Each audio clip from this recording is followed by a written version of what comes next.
So let's talk a little bit about FiLMic Pro and getting the advanced gamma color settings for cinema photography. If you tap here on the little tricolor wheel, you're going to get into the gamma controls. And this is where you can, of course, set the white color, the color balance for the temperature of the light. But if the second icon down lets you adjust the exposure curves. And that's a really powerful aspect of filmmaking. And now you can do it on the smartphone. It's pretty amazing. Let's have a look. The FiLMic Pro developers charge $9.99 for you to access these advanced controls. When you look at the gamma curves, there are a few options like natural, dynamic, flat, and log. And when I'm doing filmmaking and I want my film to look a little more cinematic, I'll look at those settings like flat or log. So once you tap on that tricolor wheel, you tap the second icon down from the left, and you should have this screen. And then you can even make adjustments to the shadows, the highlights, the white point, the black point, and the gray point. And I'll talk about that in a second. Now, if you tap on there and you see this green stripe, that's because you have to pay for this to unlock this advanced feature. And for $9.99, I said, why not? Because now I can start to work on my footage more like a colorist. And I'm not a professional colorist, but I have messed around with this enough and experimented enough to figure out I can get some special looking scenes. And once you pay and you unlock that feature, what I tend to do, especially when I'm in log mode, is I will pull the highlights back. See, I'll tap on that bottom slider and see I'm at minus 22.9 there.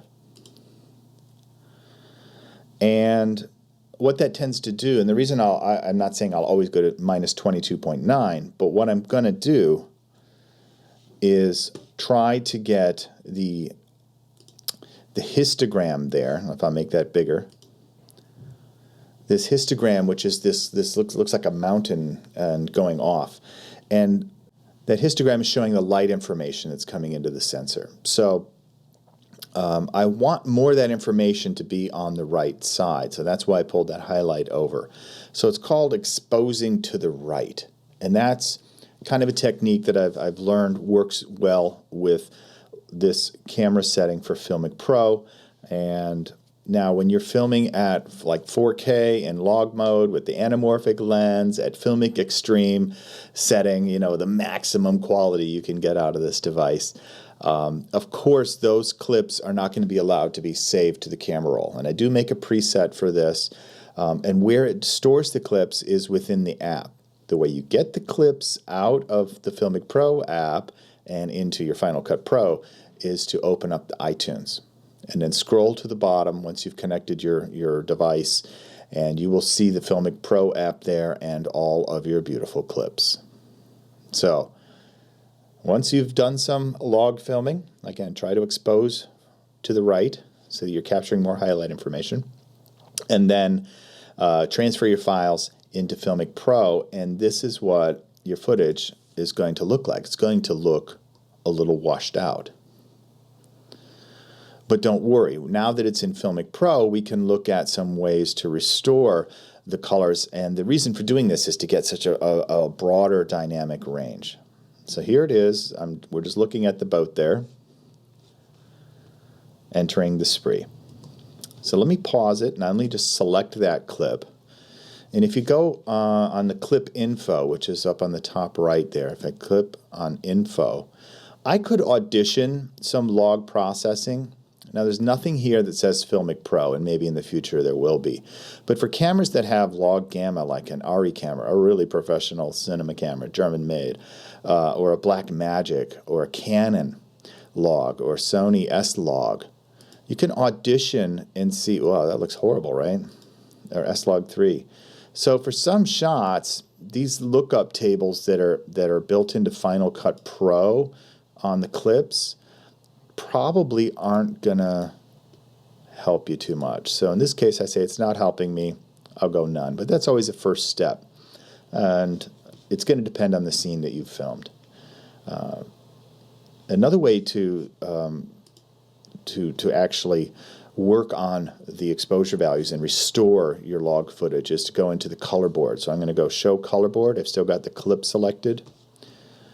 And I'm just going to make sure I've got exposure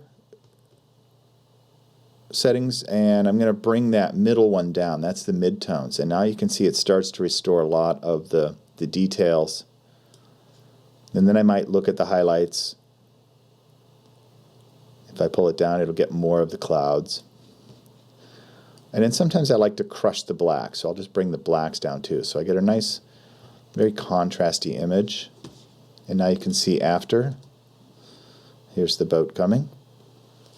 And again, I've got the ND filter on there, so it's recording natural looking motion blur, about probably a 48th of a second, 24 frames per second.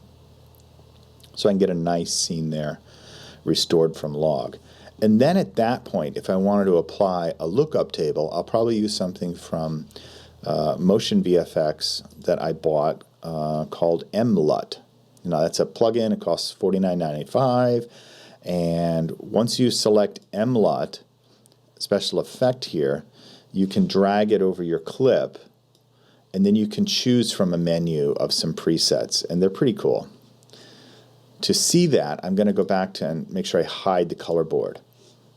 So I hide the color board, and I'm going to be then choosing the video tab on the top right. And right here I can see the LUT library. That's the lookup tables. And then I can still further modify them once that I have installed them. And it's cool because you can see here with the LUT, there are some recognizable coloring schemes that have been used, like for, I don't know, some Hollywood movies lately. Captain America looks pretty nice. Children of Men. You can see, you may not realize this, but movies are fantastically colored in the post-processing. Again, to evoke emotional responses, to recreate period feels. The American Hustle there looks pretty nice. I like how the pink came out with the sunset on the dome. And if I wanted to do some further, there's lots more to choose from, by the way. So you can sit there and audition your LUTs once you've got your exposures. Yes, I'll say apply.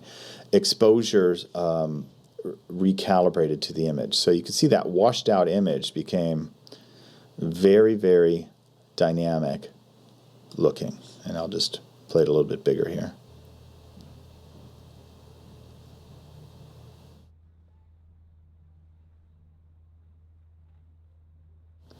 You can sometimes have interesting effects just choosing the other gamma curve that I like, and that's flat. Again, it's going to give the opportunity for you to record a little bit more dynamic range.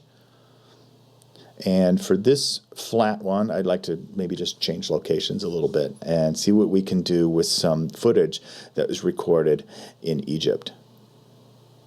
So here are the ungraded clips. There's a camel. There's a man with a camel. And so it's going to be the same thing. I'm going to start by going to the color board. And so this is what I'd like you to do in your exercise. I'd like you to go ahead and film some clips with the log setting exposed to the right. Try FiLMic Extreme. Try 4K if you've got it. Try the anamorphic lens if you've got it. And then just do some test clips. Do some test shots. And then bring them into your Final Cut Pro from iTunes. That's right, iTunes. I almost said iMovie, but it's not. It's iTunes. And then rejoin me here as we start the process again. I want to go to Show Color Board. I want to select the clip. First thing I want to do is pull down the mids to restore all that beautiful detail. I want to see what adjusting the highlights will do. Will it bring more clouds into there? I'll bring it more like that. It was kind of overcast, but there is some now texture you can see in those clouds. And then with the blacks, I want to make sure I have a pure black. So I'm looking here and here and here. And now that scene is not so washed out. Now if I had filmed some similar scenes, and it looks like I've got some similar scenes here, around the pyramid, the Great Pyramid. Well, all I have to do then to get into, well, I could actually, let's go back. I can basically copy and paste effects to those other clips. So once I get it set for one, what I'm going to do then is, of course, apply that MLUT. Again, I'm going to drag and drop it over my primary clip. I'm going to say that's my master clip because those are the colors, that's the range of exposure that I like. I'm going to then hide the color board, select the video tab, and choose a LUT. Although I kind of like it right now, but I just want to audition. I'm just curious to audition what it might look like if I chose Spectre. Looks kind of James Bondy. Ooh, now it looks like some old film. This could have been the Pyramid just filmed 50, 60 years ago. Wow. Let's look, see what Fury does.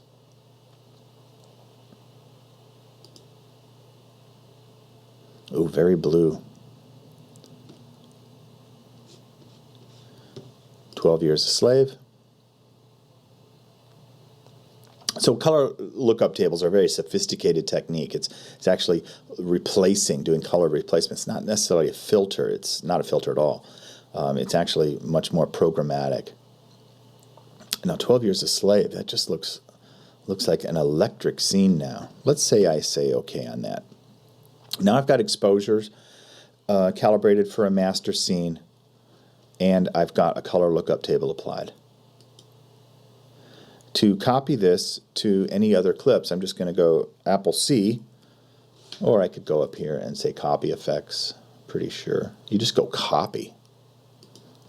With the clip selected, I'm copying the clip, but instead of pasting the clip, I'm going to select the other clips that follow and go up to the edit menu and go paste attributes. Paste attributes or Command-Shift-V. And now it will let you say which attributes would you like to paste onto those other clips. And in this case, I'm going to go to the effects for the color correction and for the lookup table. And if I paste that, it might take a minute for my little old Mac to catch up. And you can see this orange line here shows that it's rendering. You can start to see, okay, how is the next scene going to look? Wow, suddenly I've got a blue sky. Yeah, there was nothing there before, right? And now all that footage should match better. Even though it was filmed across a couple hours in several different locations, the lighting was pretty consistent. And if I need to make any fine tunes, well, I'll just go into the color board. Look how cinematic that is. Let me just pop that up. That's video, but it looks like film. Like this little girl, she's just staring at the camera. Yeah, so that's your exercise if you feel emboldened. You don't have to go to Egypt, but you do have to experiment with these settings.